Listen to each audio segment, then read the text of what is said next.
Welcome to Unlocking Your Truth, another podcast by Dr. Leslie Phillips.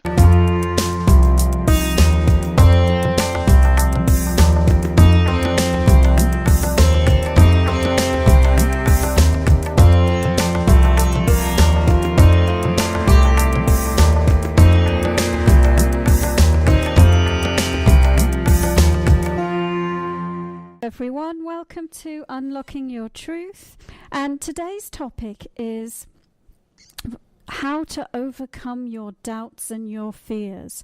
We've been doing a little bit of a series on the show that relates to what prevents people from having a regular meditation practice and what prevents people from accessing and tuning into their intuition. And so there are some common fears that are associated with spiritual growth, and we're going to talk about them today, and also to talk about, well, if that's a fear that you're experiencing, what might you do to overcome it? And fear... Does it hurt? Does it hurt? Does it hurt? Does what hurt? Spiritual growth. No. Well, maybe. It could, sometimes there's some growing pains. Because I remember when my muscles grew when I was a kid, it really hurt. Yeah, sometimes there are some growing pains, it's true. But if you know how to meditate, then you can learn to release it and to cope with the shifts that you're going through. Shifts, right? Shifts. S-H-I-F-T. That's right, shifts. That's right. So, the first fear that I've written down is fear of failure. Because we're in a society where we're so geared to succeed. And so, oftentimes people are not feeling confident in themselves. And so they say, well, what if I fail at this? What if I'm not doing it right? And what if I'm not any good at it? And so I would say it wouldn't be something that you were attracted to if it wasn't meant for you. And I would also say that the fear that you may not be good enough is most likely coming from your past. So it may be that when you were a child, you were judged harshly and critiqued for everything that you did. And so you've developed a little bit of a performance anxiety or a little bit of, anxiety around the need to do well at things. And so one of the things that you can do is you can actually use the platform of meditation to help you release and overcome programming that you picked up from your childhood that isn't supporting you. So number one, fear of failure. That's actually a tough one for people to get over, But all the personal development teachers teach to at least get up to bat. This, if you don't get up to bat, you can't hit a home run, they say. But yet, getting up and taking that first swing is tough for some people. Yeah, there's a great book. It was written, maybe even 30 years ago now, called Feel the Fear and Do It Anyway. By Marianne, what's her name? I know her. It's not Marianne Williamson. It's somebody else. No, not Susan something. Susan. Yeah. Yeah, so feel the fear and do it anyway. So acknowledge that you're afraid and your reasons for feeling the way that you're feeling, but don't let that stop you, because usually the fear of something is actually a lot worse than doing the thing itself. So another one that happens to people when they're thinking about their intuition or meditation is the fear of the unknown. What if I see something scary? What if I see something that I don't like, or something comes up that I really don't want to have to deal with? Or what if I lose touch with reality?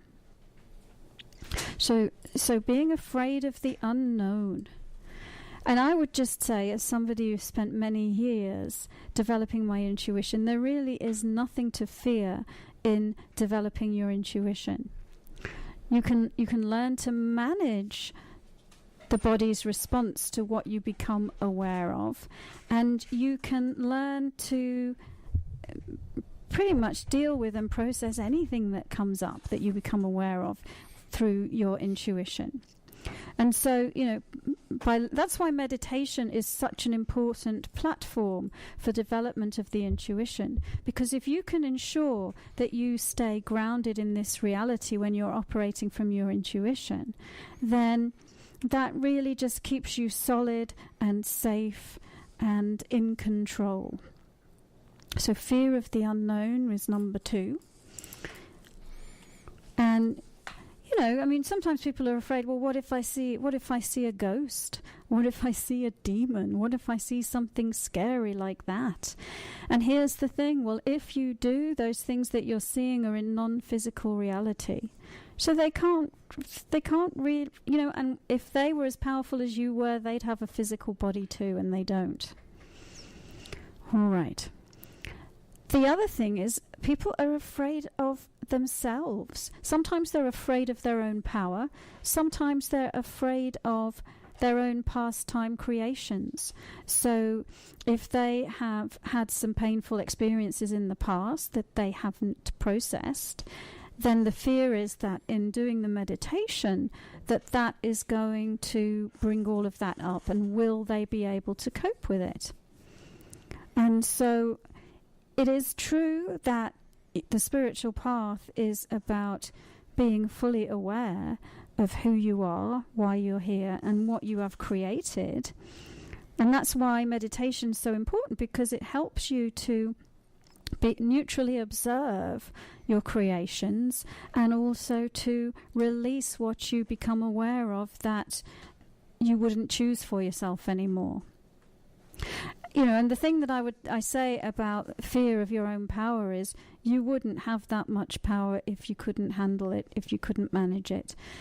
There's a famous, actually talking about Marianne Williamson, there's a famous speech or writing that she did that Nelson Mandela actually said in his inauguration, and I can't quote from it directly, I don't have it in front of me, but it says, the thing that frightens us most is not our darkness, the thing that frightens us most is our brightness. But who are you to not give that gift to the world? All right, and then here's another one. People are afraid of what other people will think of them, and how other people will respond to them. So if I start meditating, or I start listening to my intuition, are people going to say I'm crazy? Are people going to say I've lost it? Will I be ostracized? Will I be all alone because no one will understand me? And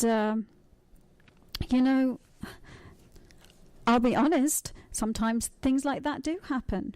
Sometimes, people who are opening their intuition and have experiences like seeing things that other people don't see, or hearing things that other people don't hear. For those who don't understand what's going on, they may very well label people as being crazy. And and for sure, sometimes people on a spiritual path do feel like an outsider. But if that's your calling, then that's your calling. And you can't. Well, you can resist your calling, but I would say follow your calling, and because the truth is, you're never alone. Loneliness is an illusion, because we are all one, and we are all part of God ultimately. And so long as you have your connection with yourself and your connection with spirit, that really is all you need to go on. What were you going to say? I could hear you getting ready to say something. I was waiting for you to pause there. It's what I noted down here too, and within that subtopic that you have is with respect to others. It's also religious pressure that comes across, because a lot of religions don't like the idea of you using your intuition, or even meditation and things along those lines. Is a very very stringent, very strict way of dealing with your beliefs. That's because in some religions there's an intermediary between you and God, or an intermediary between you and the divine. Look at the Catholic religion, for example, and I'm sure it's not the only one, where the priest acts as a go-between between you and God. You go and do your confession, he talks to God on your behalf and gives you your penitence or whatever. And so what meditation opens up for you, and what being able to tune into your intuition opens up for you, is that direct channel to the divine. You no longer need to go through the intermediary, and that's why religions can want to control this. So another one is just the fear of growth and the fear of change. Sometimes people think, well, if I change, will they still love me? Will they stop loving me if I change too much? Or will I lose touch with myself and who I am, or at least who I believe that I am right now? And so how can you cope with that? Well, number one, it's stop seeking validation from other people and instead look within for your validation. Right, so really it's let go of caring what other people think. And I would also say that for myself and for other people, I have noticed that as you develop yourself spiritually, the more you focus on healing yourself, the more you focus on connecting with your intuition, and the more you change, sometimes people do drop away. Sometimes people who were your friends sort of drop out of your reality. Some people come along with you and some people don't. And the ones that come along with you are the ones that are able to change along with you and are on a similar path. And the ones who don't fall away because they're not at the same vibration as you anymore. As you're changing and you're healing yourself, you're raising your vibration. And you're offering that gift to everyone else to join you on that journey, but not everyone will choose to take that journey. So it is a thing that happens, that sometimes people do drop away. But should you stunt your own growth to prevent that from happening? And I would argue not. And I would also say, the fear of losing touch with who you are, powerful change can result in all of the labels that you've identified with yourself falling away. It's like it's an analogy of peeling back the layers of the onion. And it's the journey to find the core essence of you. And I think that can only be a good thing, because those labels like, I don't know, I'm a firefighter, or I'm a businessman, or I earn $150,000, or I'm a doctor and I earn $300,000, or I'm, that's not really who you are. That's what you do. That's a label about you. And just a quick example of somebody, a couple of weeks ago we were talking, and he asked me a question. He says, do you think that setting an intention and manifestation is real? And I said, well, why are you asking that question? He says, well, something happened this week, blah, blah, blah. He told me what happened. It was a clear event, like where he manifested something to happen. And and I said, sure, it's real. I mean, it just happened to you. Yeah, but can you give me empirical evidence of it? And I find it very interesting, even though he had experienced it himself. I think the fear of it being real and happening, and that it was in his control, right, was the scary part. Fear of his own power. He was afraid of his own power. Yeah. I know, because if we really truly realize who we are and what we can do, we could create some amazing things. So the other one I've noted down was two more, actually. One is fear of punishment. And so if you were not validated when you were a kid for being your authentic self, and you were punished when you did stuff like, I don't know, talk to your imaginary friends or whatever, then you might grow up with a fear of punishment associated with your spirituality. Or, and this is a common one for people who are on a path to develop their intuition, they were punished in a past life because they used their intuition. Mm-hmm. And so the key to that is to really get into present time, because now you're an adult. Okay, so you're not a child, so you've not got parents that are going to punish you for it, and you're not in the same time-space reality or even the same body as when, you were in a past life that was in the Salem witch trials or something. So the key to that one is to get into present time. And then finally, fear of responsibility. So sometimes people think, well, if I see something about somebody, do I not then become responsible for what I've seen? And so I'm responsible for either telling them what I've seen, or if I've somehow had a premonition of a disaster, am I somehow causing that disaster? And I always like to use the example of, well, if you were witnessed a road accident while you were on the pavement, would that be your responsibility?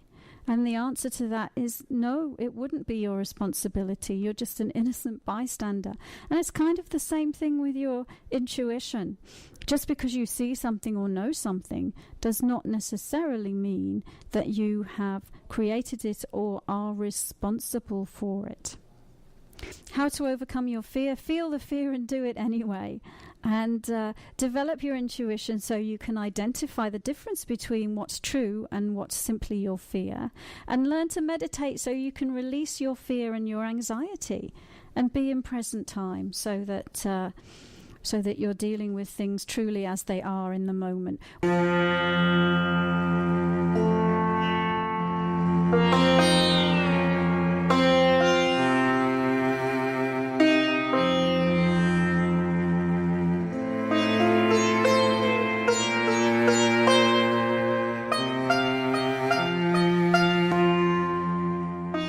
Hello, Susie. How are you? Hello, Dr. Phillips. This is Susie. Hi. What's your question? Well, I understand your theme today is about intuition, trusting your intuition, and I do pretty much work with my intuition every day, pretty much on a daily basis. And but I still always appreciate, asking someone else who has intuition focus to sometimes look into things. So my question right now is, I'm working, I've healed other health issues in the past using my intuition, and right now I'm dealing with a particular health issue that is in the root chakra, or grounded, like lower chakras. And, I've been analyzing looking at all the different aspects of thought patterns, lifestyle, past behaviors, this and that, trying to release and let go of all these things. But I'm sort of putting that out to you to see if you can see anything that maybe I'm not seeing, because sometimes another person will see something different. Yeah, sure. And also if I'm making any progress. If there's any, I don't know if you'd be able to see that, but if there's any kind of sign of improvement. All right, yes. At all. Okay, sure. thank you. I'll take a look, Susie, for you at your first chakra. Okay, and it's not the chakra itself, of course. There's a health issue in the reproductive area. Okay, so that's, yeah. Maybe the second chakra. Exactly, okay. Okay, so I'm just taking a look, and I might end up giving you a little bit of a healing at the same time as I look. So I go into a trance state in order to be able to see, scan people's energy. So, okay, so I'll give you a healing, and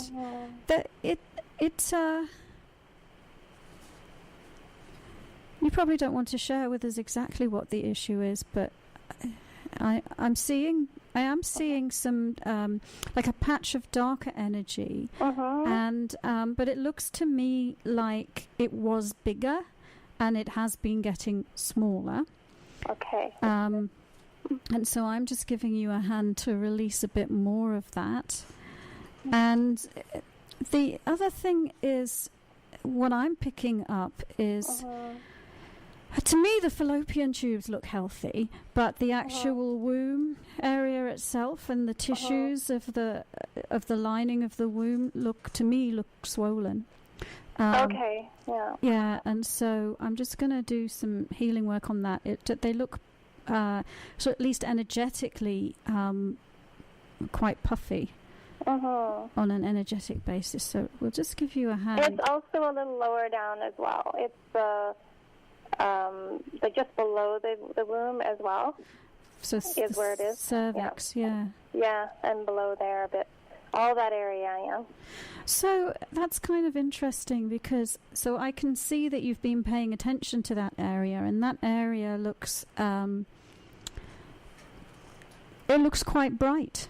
Which area? The area that you're saying that you have a problem. Oh, good, because I've been focusing on it. Yeah, no. Well, I would say that you have been healing it and creating a change there, because to me it looks like it's flooded with light.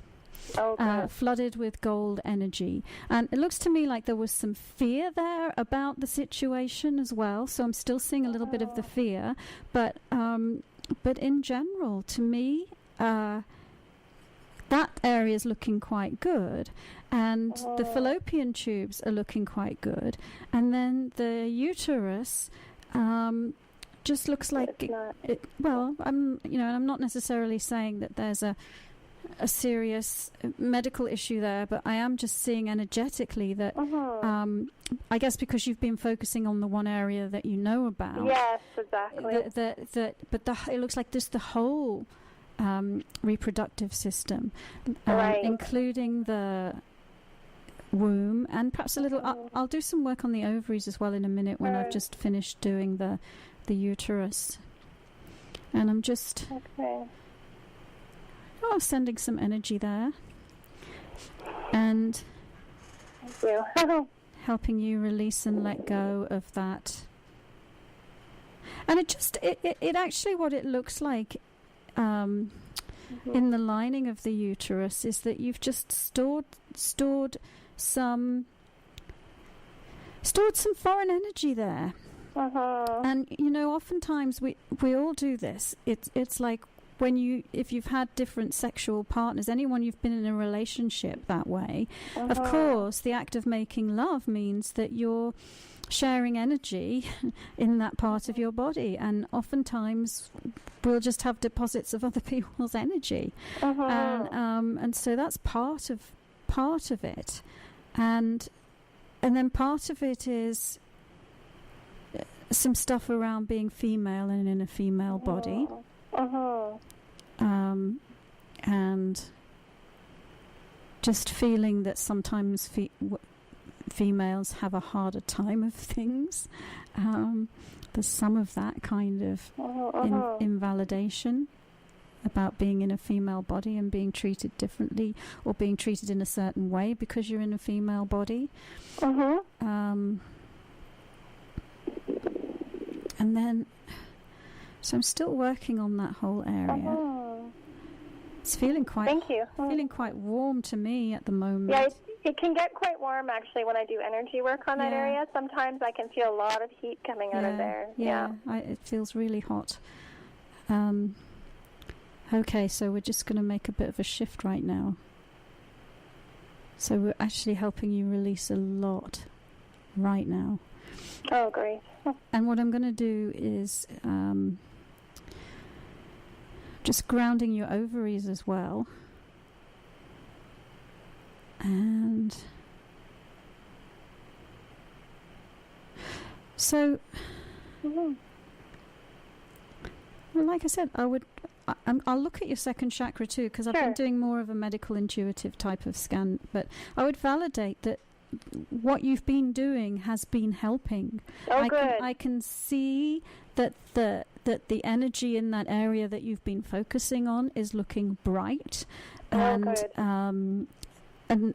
gold is a very high vibration, and it just looks like you've flooded it with gold light, and that's really helped.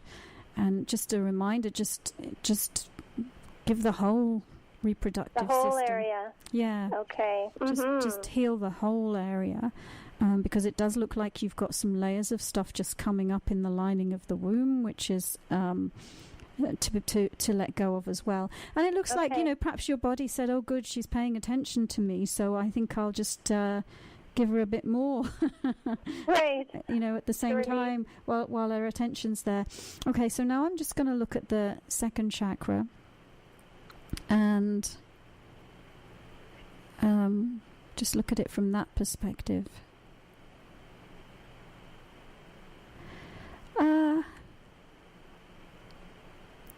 Well, it feels like there's something going on, and it's a funny image, but the symbol I keep seeing is like a bee sting, a bee sting, and so let me just see what that's to do with.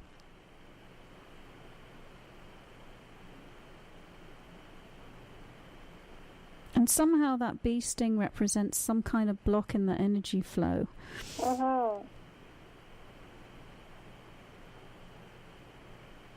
And actually, you know what it looks like to me? It looks like, sometimes something happens, and the something that happens might be a fairly small thing, but then we focus on it a lot.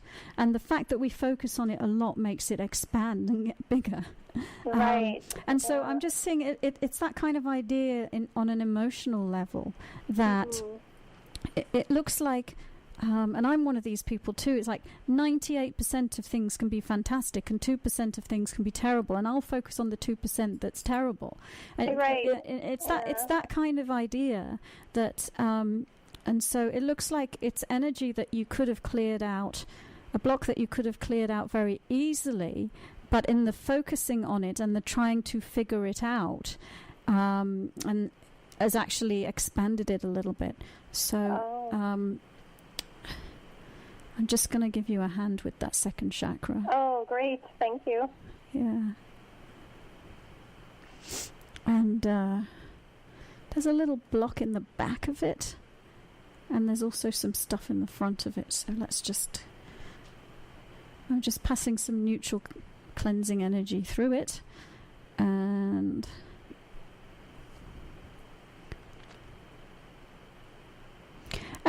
the other thing that sometimes people will do is they'll hold on to energy because they don't want to forget. It looks like there's something that you have said, I don't want to forget that. I need to remember that because I need to make sure that it doesn't happen again, or I don't make that mistake again. Right. And instead of just going, instead of just letting it go, because when you hang on to it, it's there in your energy field. That vibration is there, and it's able to magnetize and attract things that match it and create similar experiences. So you really want to let it go, actually. Right. So we're just giving you a hand, seeing if we can dissolve that. That was the little block at the back of the second chakra. Just that you were holding on to it because you didn't want to recreate it. Right. But you're less likely to recreate it if you let go of it. Okay, good point. Yeah. Let's see what else. And I just want to help bring that chakra into present. It looks like you're churning up a lot of things from the past right now. And it looks like, again, there's a tendency to hold on to stuff from the past while you figure out what it all means. Right. Instead of just going, hey, it's in the past and it's not relevant to me now, and just let it go. So there's a bunch of stuff in the front of the second chakra sort of just hanging out there while you figure out what it means. Right. You know, and I don't know. You know, you said you've been sort of working on thought patterns and past behaviours. Yeah. In what way do you do that? Just tell me how you do it. Okay, how I've been doing it is I ask the area what I need to know. Why is this happening? Like, what do I need to know? And then I wait for information to come to me as to what it is going on there.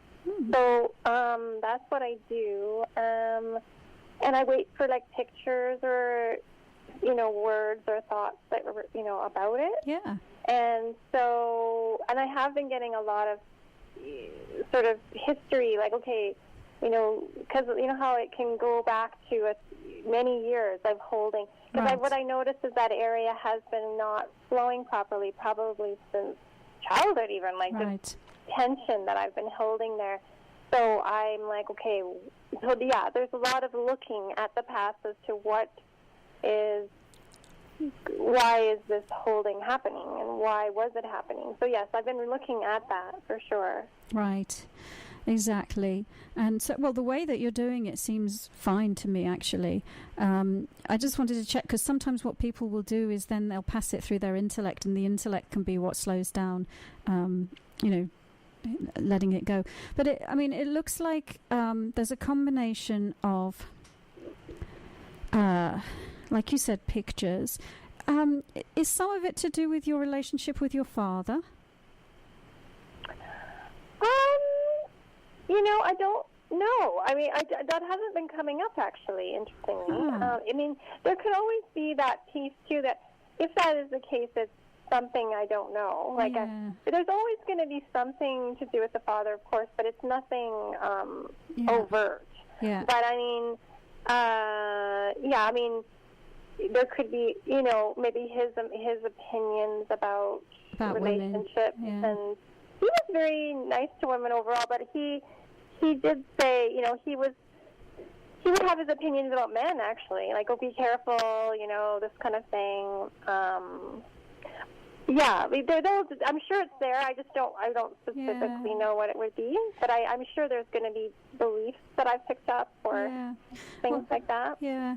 Well, I was just seeing something from the past that looks like it might be connected with him, and maybe you've been working on other stuff, and that's just the next layer that's coming up. Yeah. And the other thing to say was, let's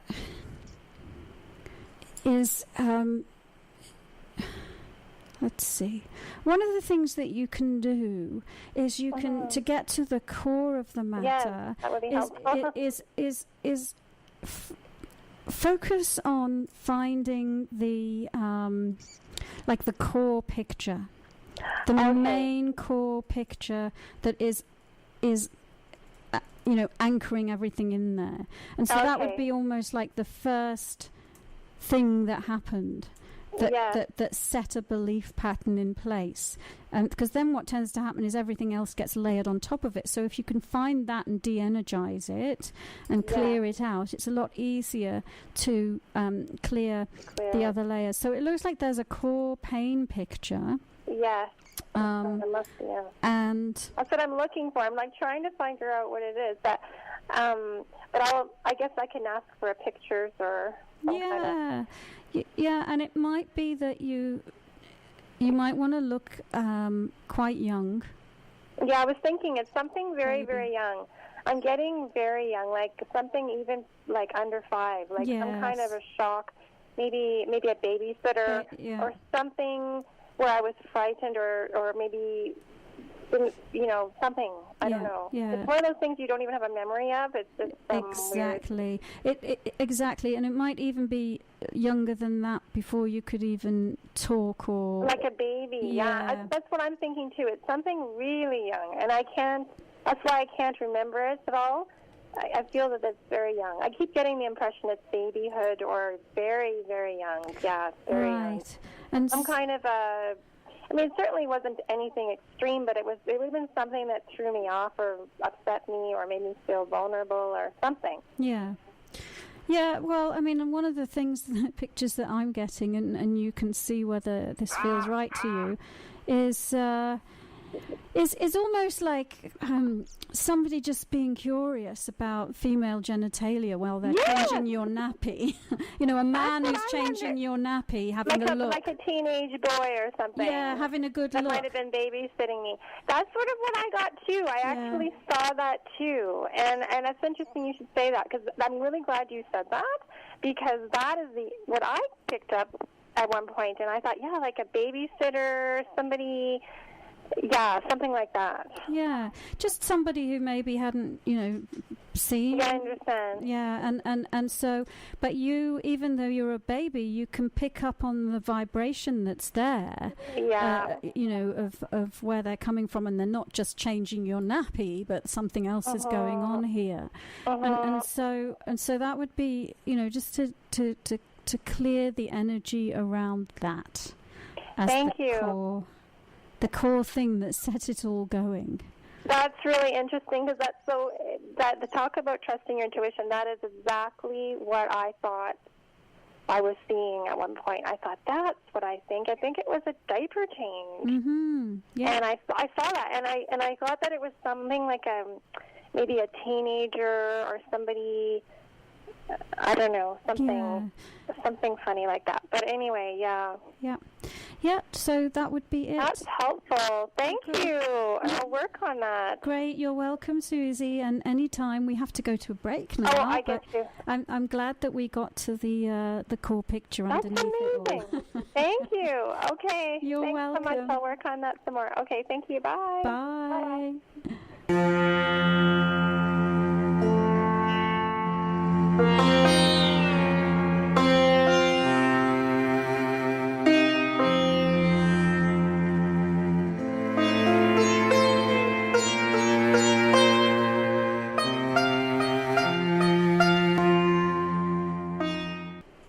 So, Corey, do we have another question? We do. We've been talking about overcoming fears and doubts today about your intuition.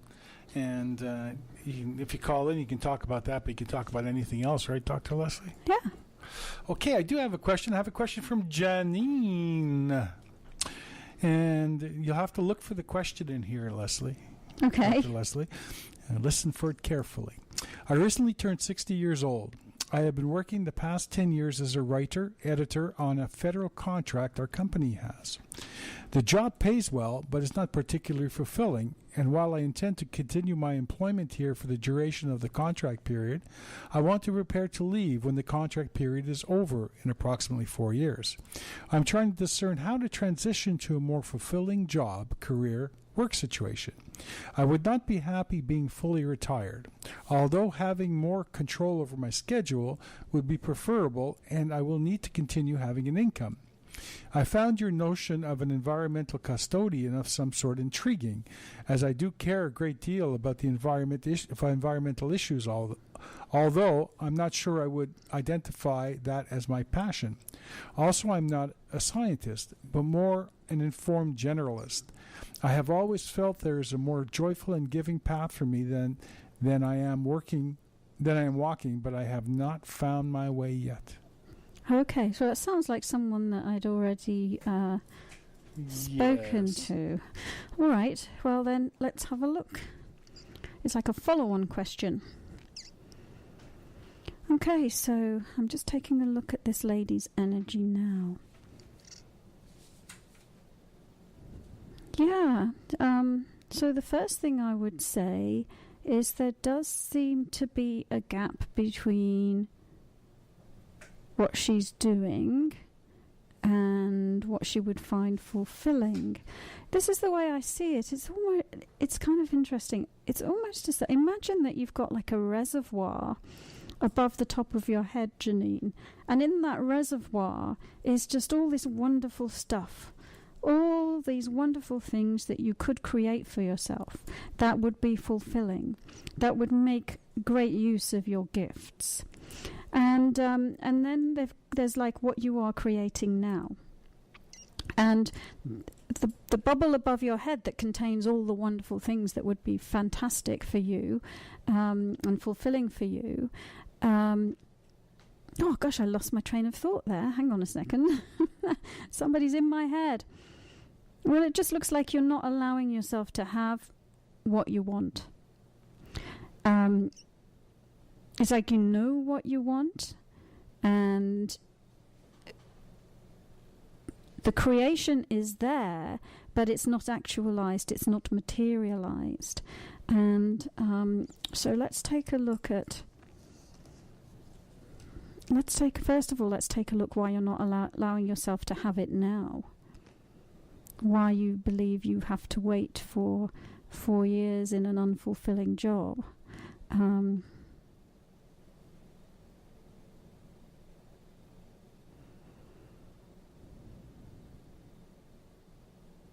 it just looks like programming.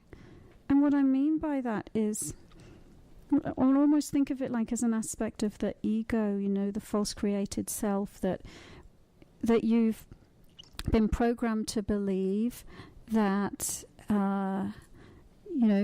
this is the work that you have, this is the experience that you have, therefore you should do it. It earns you a crust, and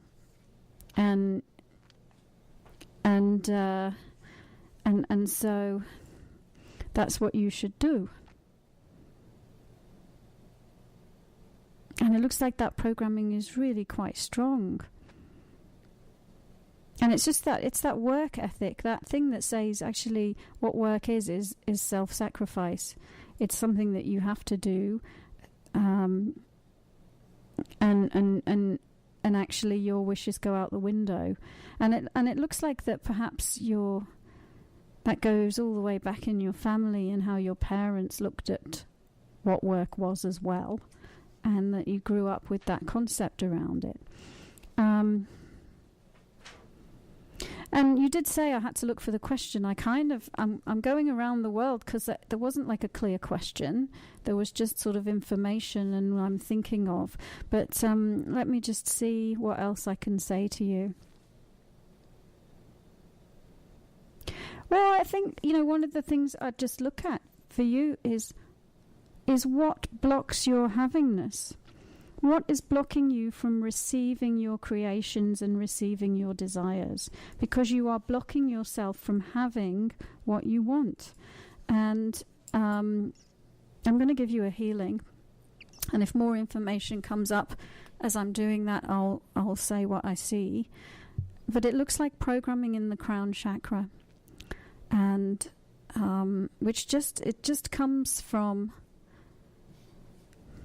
It's kind of programming from other people about what's appropriate and how you're meant to be in the world, and that you can't be yourself, that you have to conform. The programming's about conforming and fitting in and doing what everyone else does.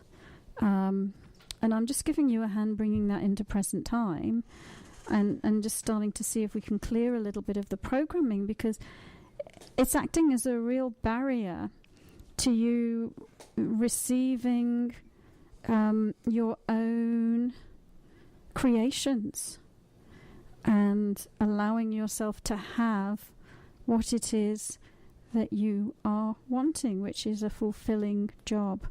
And I am seeing some stuff around the outdoors and nature, and I am still seeing some stuff around the writing as well, but it looks like you might want to look at a shift in terms of what you're writing about. Okay, because I'm seeing that there's a sort of a place where interest in the environment and nature collides with your ability as a writer.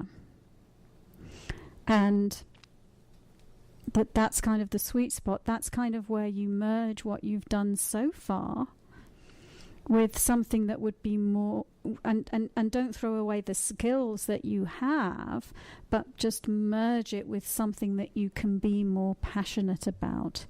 And that's kind of what I'm seeing. And I'm just giving you a hand bringing some of that through you now. So, well, I hope that Janine gives you a little bit of more information to go on. I think we've got time for maybe one more question, Corey. Okay, I probably have one here. Hey, we have a whole bunch of questions from your Wednesday night cafe and spirituality evening. Coffee, tea, and intuition. That's the one. This one intrigued me a little bit, and these are all sort of, there's no name attached to them, but this is interesting. What is the best way to ask for proof that your angels are with you? I have tried to see my angels, but they have not shown themselves to me yet. What's the best way to ask for proof that your angels are with you? See, that's kind of an interesting question, because I would say that there are many different ways of communicating with your angels and validating that they're there. And the way that you would use would depend on you and sort of where your intuitive sweet spot was, or what your particular intuition style is. So some people are able to develop a sense of knowing that they're there. Other people are able to see the presence of the angels by seeing energy. Other people can hear them. The angelic realm is replete with beautiful music, and so that's one way as well. And so there are different ways. And I would just say, just ask. Ask and it's given. Ask and you will receive. Ask your angels. So she said she's been trying, but what were the words that she used about she's been trying? So basically what she's saying is, I have tried to see my angels, but they have not shown themselves to me. Maybe she's trying to see them is the key, as opposed to trying to contact them, right, or connect with them. Okay, so trying. Whenever anybody uses the word try, that's a sort of a clue that what you're doing is using effort. And anytime you're using effort, you are not operating as spirit, you are operating as a body. And so spiritual communication happens without effort. Spiritual sight happens without effort. And so if you're straining to sort of focus and see, and you're trying really hard, I would say let go of the effort and relax. And ask the angels to help you let go of effort. And then, without knowing who's asking the question, people have preconceived concepts about what it is to see as spirit and what it is to use your clairvoyance. And so oftentimes they will try to see with their physical eyes, and it isn't the same thing. It's not the same thing at all. You're not seeing with your physical eyes. You're seeing with your, let's call them spiritual eyes, or your third eye, or your clairvoyance, and it's very different. It's almost like having two realities superimposed on one another. One that you can see with your physical eyes, and then there's a non-physical reality that you can tune into in a visual way, but you are not seeing it through your physical eyes. And so it looks like the clue for this person is to relax and let go of effort, and to ask the angels to help you relax, and to just ask them to send you a message or a signal, and then just be receptive in whatever way it comes to you. Because it could be that you see something, but it could be something else. It could be that you hear something, or you know something, or you feel something. Or, there are lots of people who just get physical signs of angels appearing. Like you'll be walking down the street and see a little statue of an angel, or a feather will fall in your lap, or something like that. Oftentimes people will perceive those kinds of incidences to be their angel saying, hello. Hello. This is your angel here. So, you know what? I've got another minute. I'll just see if there's anything else to say with respect to this question.